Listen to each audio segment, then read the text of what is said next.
The Modern Warfare 2 campaign brought back a lot of nostalgia from 2009 for me. The return of the biggest snake in gaming history, and some of my favourite characters reimagined and, to be honest, written perfectly. However, there is one faction in this Modern Warfare 2's campaign which I initially thought could have taken a better turn until they snaked us out all over again and it felt like I was back in 2009. We probably should have seen it coming, to be honest. That, of course, is Shadow Company. With the death of Graves and General Shepard going MIA, who's going to be the new leader of Shadow Company? Well, I have a theory which might actually come to fruition or have some validity to it. Could Khaled Al-Asad be the new leader of Shadow Company? Is that why we didn't see him in part 1 of the campaign? Well, let's talk about it in this video. Let me know your thoughts and opinions down below and what you think of this theory, and if you have any adjustments or any different theories of your own, then of course leave them down below as well. And ultimately, what do you guys think happened to the Shadow Company and Shepard after the death of Graves going into part 2 of next year's campaign DLC? But without further ado, let's dive in. So, Shadow Team are actually a huge part of part 1 of the campaign story, with the second part coming next year as paid DLC. Why would they kill Graves, the leader of Shadow Company, straight away? For me, it was done because a replacement is already lined up in some way. If General Shepard was dead, fair enough, you can kill off Graves and end Shadow Company and Shepard together. But they didn't do that. So in part 2, Shepard is going to come back, and so will Shadow Company. I think that Khaled Al-Asad will be the leader of Shadow Company, and this might be the reason why he wasn't a part of the part 1 of this campaign. In Season 5 of Warzone, Al-Asad was added to the game as an operator in Vanguard and Warzone as well. However, on his shoulder, there was a Shadow Company badge. Nobody knew why, and still to this day we don't know why. Looks very interesting, and it looks back then that they were teasing something to happen in Modern Warfare 2, and this is where my theory is based off. Look, from my perspective it doesn't really make a whole lot of sense. With theories that Al-Asad is Hadir from Modern Warfare 2019, it doesn't make sense following the canon storyline from the first game.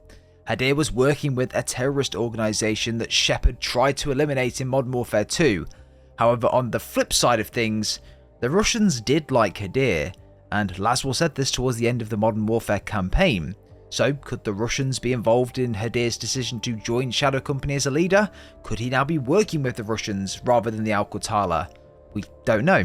Potentially, Al-Asad was voted out of command after General Ghabrani and Russia came into the picture with things in their arms deal at the start of the game, and maybe there was something going on beforehand, whereby Iran took over control of the Al-Qatala, leaving Al-Asad on his own. Or if they didn't take control, maybe their influence became too big, and the Al-Qatala were losing faith in Al-Asad or something like that. Again, this is just me theorising on the spot. When Al-Asad was voted out of power, potentially he was approached by the likes of General Shepard to try and take control of Shadow Company to get revenge on the Al-Qatala and Russia from his perspective. Maybe because Al-Asad was working with the Russians and with General Ghabrani, etc., that Shepard wanted more information on the Russians and inside info, and maybe even inside info on the Al-Qatala themselves. This could be where the final campaign cutscene comes into play for Modern Warfare 2. The Russians could be on a plane going into Urzikstan or even Al-Mazrah, and they hijack it, blaming it on the US. This turns Urzikstan or the people of Al-Mazrah on the US, meaning that a world war starts between the US, Russia, and then the Middle East. Look, this video was just a bit of fun theorising about what's to come next for Modern Warfare 2 storyline, but it's interesting to speculate. Why does Al-Asad have a Shadow Company badge on his arm as an operator in Warzone and Vanguard? We just do not have any explanation for this at all. And with him not being mentioned in this storyline going into Modern Warfare 2 and even part 2 of the campaign, it gets me curious as to why he wasn't, and potentially it's because he's already lined up as the leader of Shadow Company going into part 2, and that's where he has his influence, and that's when he comes into play.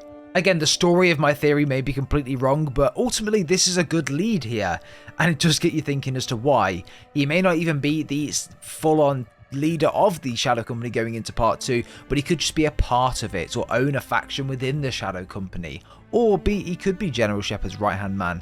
But let me know your thoughts and opinions down below, everyone. I'd be very interested to find out, just to understand what it is that you guys think.